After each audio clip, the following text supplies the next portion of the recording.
Je vais t'expliquer ce que papy faisait, hein? Par exemple avec moi. Il disait, Marianne, viens un peu dans le jardin, il y a une belle lumière, il y a un beau soleil, viens un petit peu. Alors je le suivais, moi j'étais une petite fille comme toi. Alors il me disait, mets-toi un petit peu là, derrière il y a des belles fleurs. Je vais même mettre une belle fleur devant toi. Alors il me disait, regarde bien, bien, bien l'objectif. L'objectif c'est le petit rond devant l'appareil photo qu'on regarde, hein?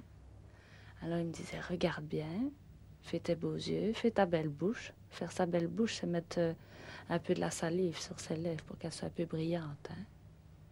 C'est beaux yeux comment? Beaux yeux, c'est bien le regarder, quoi. Tu vois? Alors je regardais bien mon papy. Pour moi, c'était mon papa, hein?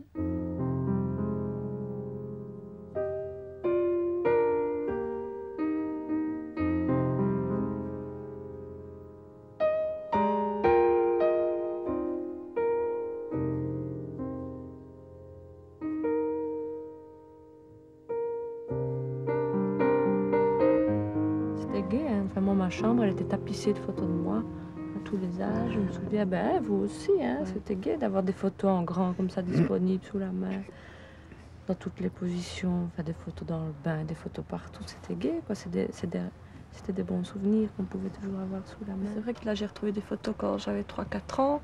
Je regarde l'objectif, tu vois que enfin, je me rends compte qu'on me prend en photo.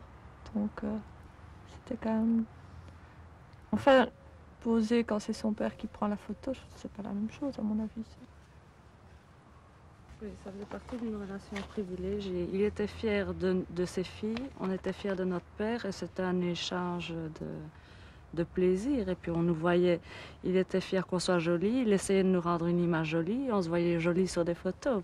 Ça ne pouvait être que gai, je trouve. En tout cas petite, hein. Il avait des difficultés de parler, donc pour lui, il rentrait en communication avec nous par l'intermédiaire de la photo.